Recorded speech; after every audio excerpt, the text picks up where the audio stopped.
Hey guys, Michael here. I wanted to talk to you about buying real estate in this current climate.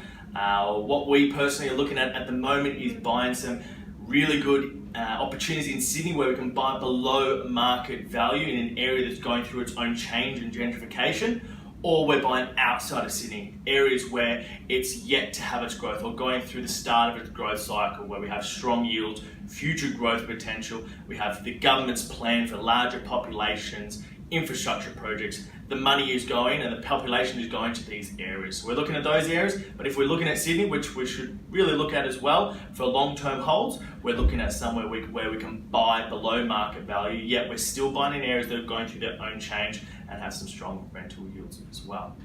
So I've got a few options, but at the moment I'll talk to you about an option that we have in Sydney.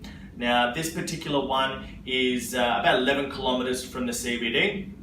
The reason why we have chosen it is because the area is going through its own change, it's gentrification.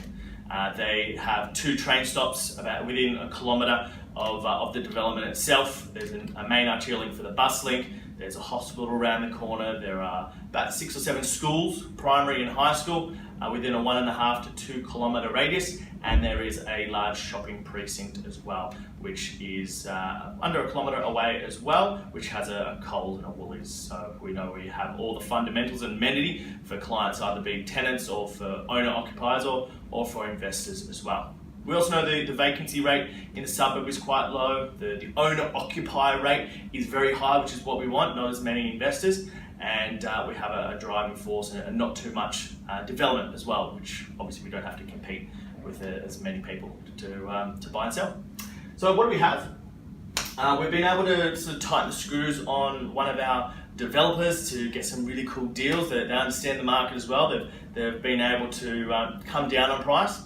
So I'll run through these particular numbers for each opportunity and each scenario. But I'll start with the one-bedders. Now these are both for first homebuyers depending on your budget, but I'll work through the numbers. So at the moment, we have 1-bedroom apartments at around $525,000. And what we've been able to do is negotiate a 5% price drop. So instead of being $525,000, we're looking at coming down to roughly around $499,000 for a 1-bedroom. And we've also got 2 bedrooms with multi-purpose room. Now the multi-purpose room is the size of a main bedroom, and that is around 2.9 by 3, so you can fit a double or a queen size bed. And they were originally at $779. Now we've been able to take them down to $699,000 for pretty much a third of a 3-bedroom apartment, which is amazing. Now, not only that, we've been able to get the developer to match the deposit. So you put in 5%, developer puts 5% in. So on this one, you put in $25,000, plus the developer puts in $25,000. In this one, you put in $35,000, plus the developer puts in $35,000. So if you want to work out the total figures of what you need to buy and what sort of need to spend, as a first home owner for this one, you need your $25,000.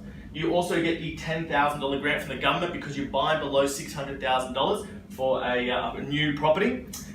Your LMI, so lender's mortgage insurance, is the fee that the bank charges you when you lend over or borrow over 90%, or 80%, sorry, is $8,500 as an average.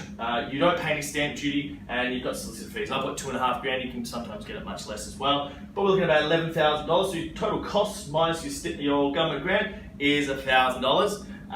Plus you put in 25. So roughly $26,000+ you need to go for something like this. And keep in mind these are fully complete. You get your values on the apartments.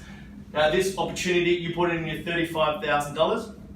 And your first home buyer, so if you're a first home buyer, your lender's mortgage insurance is more because it's a higher price, about $15,000, could be a little bit less, could be a bit more, and your stamp duty is about $10,500 being a first home buyer, and your solicitor fee again at $2,500, so you're looking at $27,500 for the fees plus your fee here. So at the moment you're looking at $62,500. You need for this one, and roughly about $26,000 for something like this. So it's a great way to get in. Also one thing, these are going to rent for roughly around $470 per week, and these will rent for about $650 per week. So very strong 5% rental yields. You can sometimes find that at 1-bedders if you're very lucky, but it's very hard to find on 3-bedroom apartments. So if you'd like to learn a little bit more about this particular deal complete, you want to go see the actual apartments themselves, get in touch. Cheers.